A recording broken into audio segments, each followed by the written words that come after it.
Do you have to have a red dot on your home defense gun, on your concealed carry gun? I'm going to talk about red dot versus iron sights and what you need to know. So right here is one of the current guns I use for home defense. This is the Walther PDP. And yes, it is the PDP. Walther and all the other gun companies add so many crazy letters that I can't remember what's what these days, but it is a Walther PDP. I have a Surefire white light on the end of this because, of course, for home defense, you got to have a light on your gun or at least a flashlight on your nightstand. And then the red dot is a Trijicon red dot. If you're going to get a red dot, and again, in a moment, I'm going to talk about the pros and cons, buy quality. There are several things in life you don't want to go cheap on, and of course, that's your home defense gear, your red dot, your flashlights, etc. So, do you have to have a red dot? I know there are many people out there like, you absolutely must have a red dot. If you don't have a red dot and you're going for home defense, you're out of your mind, you're gonna die, they're gonna yada, yada, yada, yada. Well, guess what? It all depends on your eyesight. So, for instance, my eyesight, knock on wood, right now is still pretty decent. I can shoot iron sights fine. I don't need a red dot. It's not something that's a must-have for me. However, if your eyesight is not as good as it used to be, which obviously eventually happens to all of us, then sure, get a red dot. You've got to be able to see your sights. You want to make it easier to hit your target. So again, if you're shooting fine, if your eyesight's fine, you don't necessarily have to go spend the money and do that, and you'll still be an accurate shooter, and you'll still be able to stop a threat, because I still have plenty of guns that just have iron sights, because I have guns all over my house on every level in rapid access safes, and most of them still have the iron sights. Now, one of the benefits of a red dot is for people who are cross-eye dominant. For instance, I'm right-handed,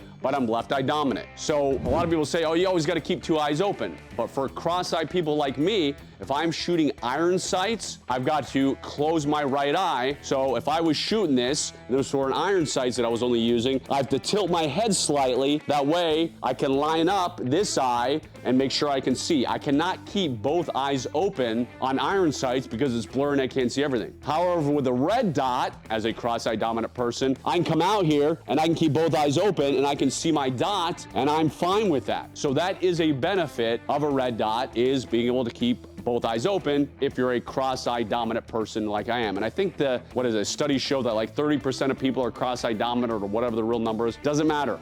So yeah, that's kind of my quick take. If you transition to a red dot, well, you got to practice with it, obviously. You've got to come out and make sure your draw stroke is the same every single time, so that red dot lines up exactly where you want it. You don't want to be sitting there like, okay, where's the dot? What's, changing things, and okay, I can't find the dot, and chasing it forever. So you've got to make sure that your draw stroke, that it comes out every single time the same. That way you can easily pick up, and you're not, having to be like, okay, no, this one, where's the dot? Because obviously in a home invasion situation, somebody busting your door at 3 a.m., you don't want to be sitting there chasing the dot while some guy's running up at you with a machete or whatever. So yes, get red dots, nothing against them, but they are not a must-have. You're going to be fine if you're still using iron sights. And if you want more good gun info, especially if you love the Second Amendment like I do, definitely click on the link below.